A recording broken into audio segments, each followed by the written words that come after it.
A common question that I get in my office is, and not even in my office, but just amongst the public, people I know, they always ask me about probiotics. Probiotics, prebiotics, are they necessary? Well, they are and they aren't, and sometimes they can cause problems. So we're going to answer all of this and more, and we're going to start right now.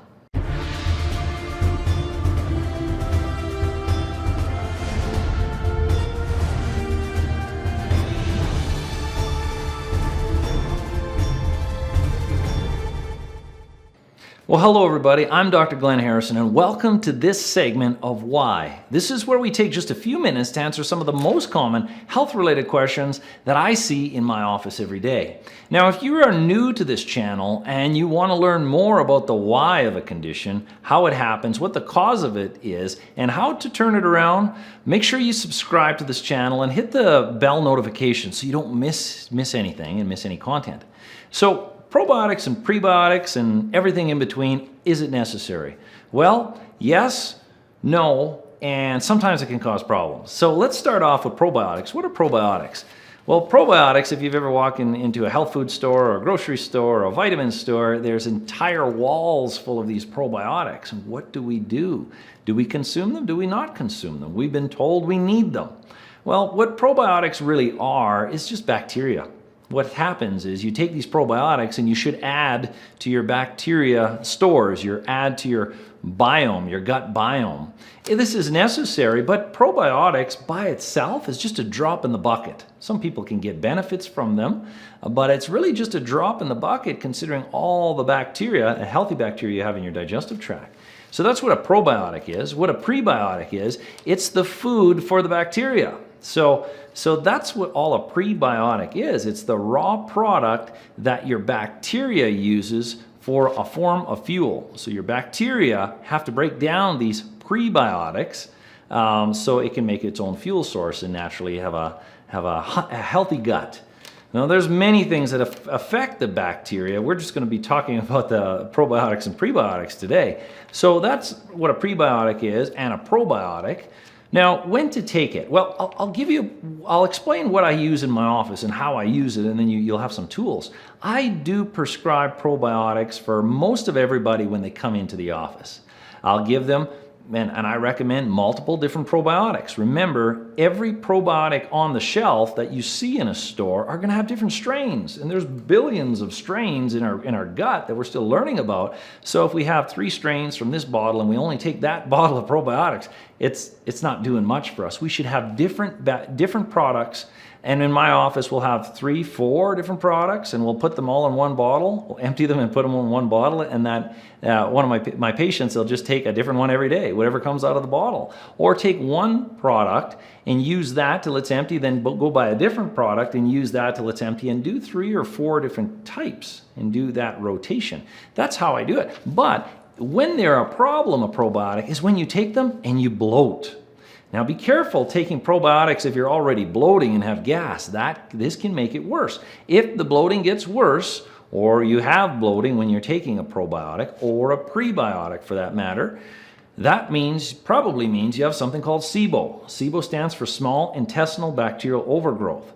We used to test for SIBO by giving people a whole bunch of probiotics and see if their symptoms got worse. So if you have that, make sure you're working with a healthcare provider. That can be daunting. I know people 30 years having SIBO. You can turn it around, but get yourself a healthcare provider that'll look at that and test properly for it. And even us, we can work with anybody in the country or out of the country. So that's when not to use a probiotic or a prebiotic if you're bloating. You have to use if bloating's a problem, I don't even risk using normal probiotics. I only use one probiotic that I've seen is helpful. It's called Symbiotica. There's going to be a video right here in the link description where you can order that if you're having problems with bloating. That's the safe one to use. And then hopefully with time, then you can use normal probiotics.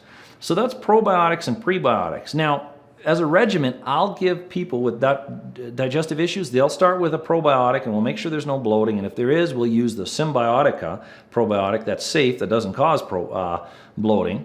And then once they're on that for a while, we're hopefully planting more bacteria in their digestive tract. Then, only then we'll start experimenting with prebiotic supplementation, or what I prefer to use is fermented food, a little bit of fermented food. Now, if you have a bloating problem, you usually don't want to consume any kind of fermented food or prebiotic because it just makes it worse. But with time, you should be able to graduate to that fermented food. That's our original prebiotic, is the foods we used to eat fermented foods. Now, it's not so common in our diets, at least in the Western world. So that's how I introduce prebiotics, how I introduce probiotics. And then once things are better, I start pulling those supplements out of their diet. Because I'm a minimalist in my clinic. We get great results, but I don't want people relying on supplements indefinitely for everything. And probiotics are one of them. Sometimes people need them long-term, other products, but probiotics you should be able, and prebiotics you should be able to pull those out. But it has to be the right time. So that's how I do it, and then I get people to eat multiple diverse plant species. So the goal of the gut, the goal of a healthy gut, is to have a massive diversity in your bacteria, meaning multiple different types of bacteria and a high quantity of it. And the only way we can create this diversity in bacteria and a large quantity is having different types of fruits and vegetables. These fruits and vegetables are a food source for your bacteria. If you give your bacteria different food, you develop different bacteria and more bacteria. So different animal proteins don't do this, only plant species. So don't just have those 2 to 3 different kinds of vegetables, our go-tos.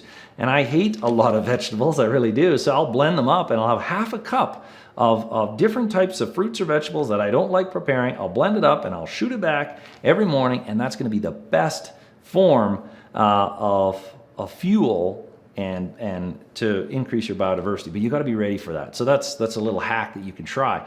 I hope this was helpful. Again, don't underestimate. So there'll be links on SIBO and supplementation here that you can hopefully figure it out. And you can always reach out to us. We can work with anybody in the country, out of the country, and you don't have to live with these symptoms. The digestive issues are serious. But hopefully that answers the question on probiotics and prebiotics. Are they necessary? When to take them? Because there's a lot of confusion around that. But I hope it was helpful. If you haven't done so already, subscribe to the channel so you don't miss anything.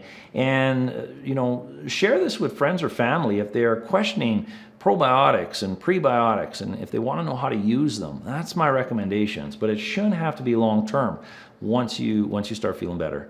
So I hope that was helpful. I look forward to talking to you next day where we're going to answer the why to another health-related question. Have a great day.